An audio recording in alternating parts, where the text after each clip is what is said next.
नमस्कार दोस्तों। उत्तर प्रदेश विधानसभा चुनाव अपने अंतिम दौर में पहुंच चला है और आज छठे दौर का मतदान उत्तर प्रदेश में जारी है।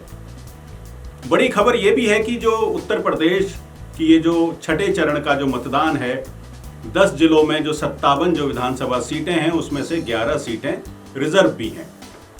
माना यह जाता रहा 2000 अगर हम 12 के बाद की बात करें या 2007 की भी बात करें, 2007 के बाद ये माना जाता रहा कि ये पूरी तरह से बीजेपी का गढ़ है। लगातार योगी आदित्यनाथ गोरखपुर से लगातार उन्होंने जीत दर्ज की है। वो यहाँ से ना सिर्फ सांसद रहे बल्कि उत्तर प्रदेश के मुखिया भी चुने गए। यहाँ पर एक मठ भी है जिसके वो महंत हैं, उसके वो अध्यक्ष हैं मौजूदा दौर में, और उनका काफ़ी दबदबा पूरे गोरखपुर में और जो पूर्वी जो उत्तर प्रदेश है उसमें देखने को मिलता है। कुल मिलाकर के देखा जाए तो इस सीट पर अक्सर ये माना गया, पिछले अगर हम चुनावों की अगर चर्चा करें, उन चुनावों को देखें, कि योगी आदित्यनाथ को चुनाव में चुनौती देने वाला आसपास भी कोई दिखाई नहीं देता था। 2017 की अगर बात करें, बीजेपी को यहाँ सुभाषपा यानी सुहेलदेव भारतीय समाज पार्टी का साथ मिला, जो छिटक करके अब वो समाजवादी पार्टी के खेमे में चली गई है। दूसरा दिलचस्प पहलू ये भी है कि इस बार के चुनाव में यानी 2022 के विधानसभा चुनाव में बीजेपी के सामने इस बार एक नहीं बल्कि 4 चुनौतियां हैं। पहली चुनौती समाजवादी पार्टी, उसके साथ सुहेलदेव भारतीय समाज पार्टी यानी सुभाषपा। ओम प्रकाश राजभर उसके अध्यक्ष हैं, तो उन्होंने ऐलान किया है पूर्वी उत्तर प्रदेश में कि इस बार वो मुख्यमंत्री अखिलेश यादव को बनाने जा रहे हैं। हालांकि ये चुनावी रैलियों की बात है और चुनावी रैलियों में अक्सर सभी जो अपने दल के जो नेता होते हैं वो अपने अध्यक्ष के लिए इस तरह के दावे करते हैं कि वो उसे मुख्यमंत्री बनाने जा रहे हैं। तो ये तो देखना होगा कि 10 मार्च को जो नतीजे आते हैं उसमें नतीजा क्या आता है और कौन सूबे की कमान संभालता है। लेकिन इसके साथ साथ बड़ा दिलचस्प पहलू पूर्वी उत्तर प्रदेश को लेकर के ये है, क्योंकि हमने पिछले वीडियो में भी बताया कि यहाँ इसे कैन बाउल बोला जाता है इस इलाके को। तो उसमें काफ़ी जो चीनी मिलें हैं वो बंद हो चली हैं। लगातार सरकार ने ये कोशिश की है कि उन चीनी मिलों को दोबारा से चालू किया जाए। उनके लिए उन्होंने वादे किए, कई तरह के पैकेजेस की घोषणा उन्होंने की है, लेकिन वो सभी जो घोषणाएं हैं वो चुनावी वायदे बनकर रहे पिछली सरकारों के और मौजूदा सरकार के भी। हालांकि एथेनॉल प्लांट लगाने की एक बात गोरखपुर में योगी आदित्यनाथ ने चुनाव से पहले भी की है। कुल मिलाकर के देखा जाए इस बार जो 4 हम अगर चुनौतियों की बात अगर हम करें तो पहली चुनौती जो है वो समाजवादी पार्टी गोरखपुर से जो योगी आदित्यनाथ हैं उन्हें देखने को मिलेगी। दूसरी उनकी जो पुरानी एक जो प्रतिद्वंदी है यानी बसपा मायावती की जो पार्टी है उससे उन्हें खासी चुनौती देखने को मिलेगी। तीसरी इस बार ये माना जा रहा था कि कांग्रेस उत्तर प्रदेश में कहीं है नहीं, लेकिन इस बार के चुनाव में कांग्रेस काफ़ी मजबूती से जो वोटर्स हैं उनको अपनी ओर आकर्षित कर रही है। तो इस बार लड़की हूँ लड़ सकती हूँ नारे के साथ प्रियंका गांधी भी मैदान में है और देखना ये भी दिलचस्प होगा कि कांग्रेस किस तरीके की चुनौती इस बार पूर्वी उत्तर प्रदेश में बीजेपी को देती है। इसके अलावा अगर हम चौथे अगर किसी कैंडिडेट की या उम्मीदवार की या चेहरे की बात करें तो इस बार गोरखपुर से जो चंद्रशेखर आजाद हैं वो भी चुनावी मैदान में हैं। हालांकि उनकी रैलियों में भी काफ़ी भीड़ देखने को गोरखपुर में मिली है और जैसा कि हम अक्सर कहते हैं कि रैलियों की भीड़ का मायने अक्सर ये नहीं होते कि वो कैंडिडेट जिताऊ है, क्योंकि जो भीड़ होती है वो अक्सर या तो नेताओं को देखने आती है या वो इसलिए भी आती है कि वो देखे कि जो उनके जो नेता हैं वो किस तरीके के दिखते हैं। उसमें कई तरीके की चीज़ें भी आजकल की रैलियों में शामिल होती है। आप अक्सर अपने सोशल मीडिया और दूसरे जो चैनल्स हैं उन पर अक्सर देखते हैं कि कई रैलियों में खाने पीने की तो व्यवस्था होती है, इसके साथ साथ और दूसरे जो चीज़ें हैं वो भी उस रैलियों में शामिल हो जाते हैं। जैसे अगर हम पूर्वी उत्तर प्रदेश की बात करें तो अभी पिछले दिनों जो बीएसपी की जो रैली थी उसमें जो भोजपुरी एक्टर हैं वो आए और इसी तरीके से और दूसरी रैलियों में भी, चाहे वो बीजेपी की हो, समाजवादी पार्टी की हो, सुभाषपा की हो या निषाद जो पार्टी है उसकी रैलियां हों, उसमें भी कई फिल्मी कलाकारों को और बड़ी हस्तियों को हमने रैलियों के बीच में अपने भाषण देते हुए सुना और देखा है। फिलहाल हम बात कर रहे हैं कि पूर्वी उत्तर प्रदेश की जो 57 सीटें हैं, इन पर चुनावी समीकरण क्या है। वो रिपोर्ट में पहले आपको पढ़ के सुना देता हूं कि पूरा मामला क्या है इन 57 सीटों पर और किस तरीके के समीकरण यहां बनते हुए दिखाई दे रहे हैं। जानकारी के अनुसार 2017 के विधानसभा चुनाव में इन 57 सीटों में से 46 सीटें बीजेपी और 2 सीटें उसके सहयोगी दलों में, जिसमें अपना दल और सुहेलदेव भारतीय समाज पार्टी यानी सुबसपा ने जीती थी। हालांकि सुबसपा इस बार समाजवादी पार्टी के साथ गठबंधन करके चुनाव लड़ रही है। छठवें चरण के 10 जिलों में अंबेडकर नगर, बलरामपुर, सिद्धार्थनगर, बस्ती, संत कबीर नगर, महाराजगंज, गोरखपुर, कुशीनगर, देवरिया और बलिया जिलों के 57 विधानसभा क्षेत्रों में जो चुनाव हैं वो चल रहे हैं।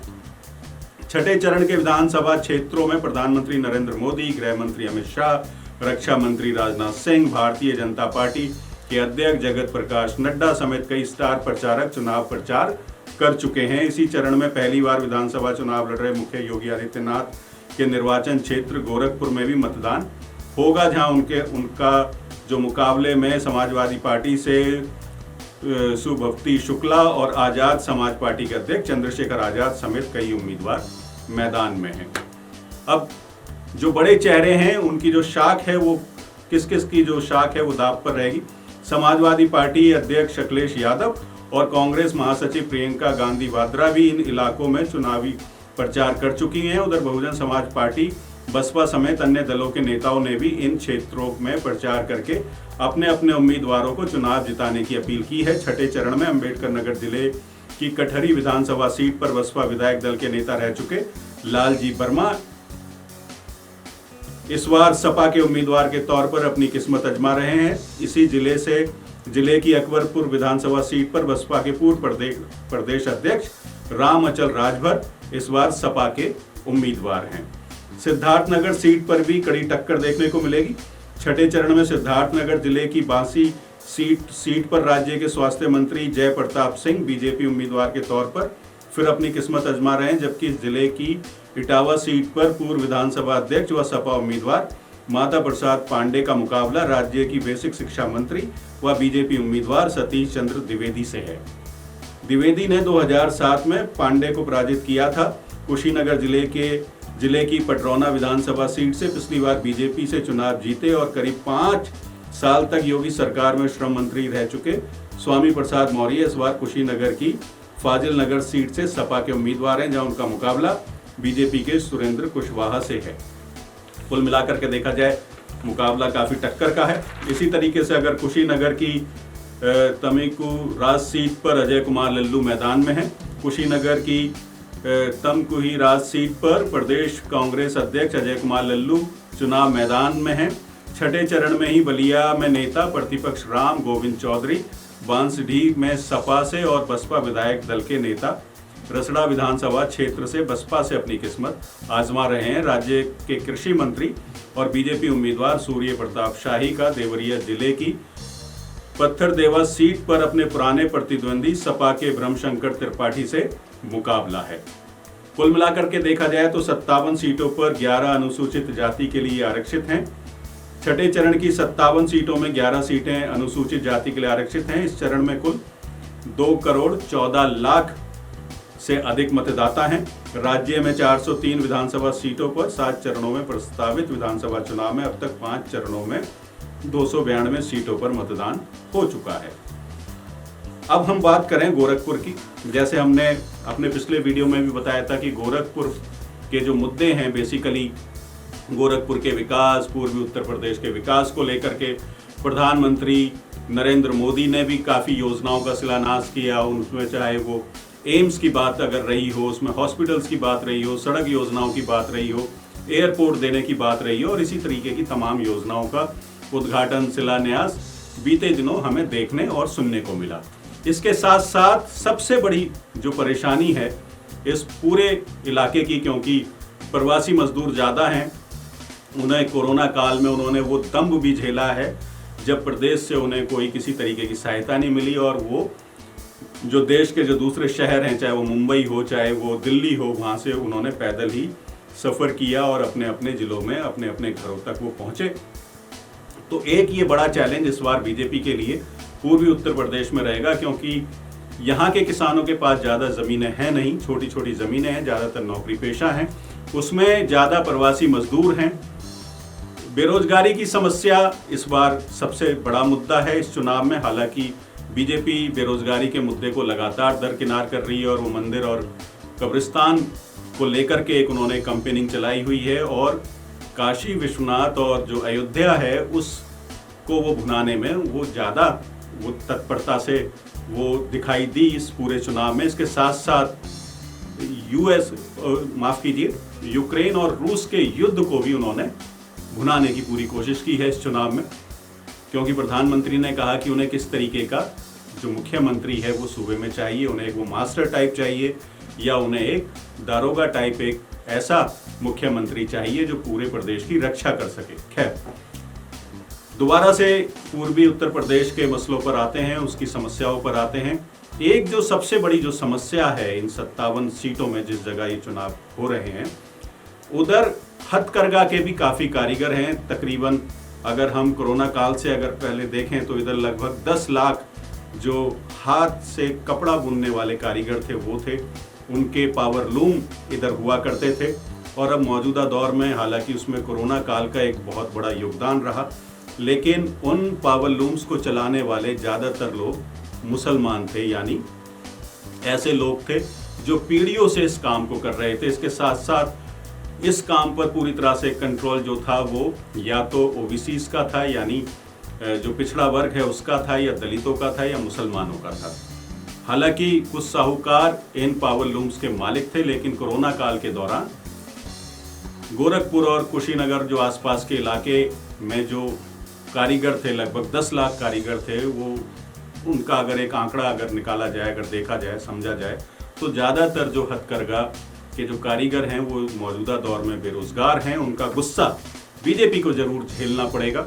इसके साथ साथ किसी भी दल के किसी भी नेता ने हथकरघा कारीगरों की ओर अपने जो घोषणा पत्र है उसमें कोई ऐसी बात नहीं की है, ऐसी कोई योजना का उल्लेख नहीं किया है कि उन्हें सीधा सीधा फायदा मिलेगा, जबकि इन कारीगरों की संख्या 2 करोड़ में से 10 लाख है। एक अच्छा खासा एक वोट बैंक ये है जिसकी तरफ किसी भी राजनीतिक दल का पूरा ध्यान नहीं गया। कुल मिलाकर के हथकरघा जो कारीगर हैं उनकी समस्या काफ़ी गंभीर है, क्योंकि अब वो मजदूरी कर रहे हैं, पावर लूम्स बंद हैं। कपड़े को लेकर के, कपड़ा उद्योग को लेकर के इस पूरे ज़िले में सरकार का ध्यान नहीं गया है। हालांकि 1 डिस्ट्रिक्ट 1 प्रोडक्ट की बात होती रही है, लेकिन फिर भी कोरोना काल के बाद हथकरघा कारीगरों की जो समस्या है वो काफ़ी विकराल है। इसके साथ जो कैन बाउल का जो इलाका जिसे कहा जाता है पूर्वी उत्तर प्रदेश का, उसे लेकर के भी किसानों में खासा गुस्सा है। देखना दिलचस्प होगा कि छठे चरण में जो 57 जो सीटें हैं, जिसमें 11 सीटें रिजर्व हैं, उसमें इस बार जनता अपना किसे नेता चुनती है। इस वीडियो में इतना ही, दीजिए इजाजत। फिर एक नई वीडियो के साथ आपके सामने उपस्थित होंगे। जब तक के लिए धन्यवाद।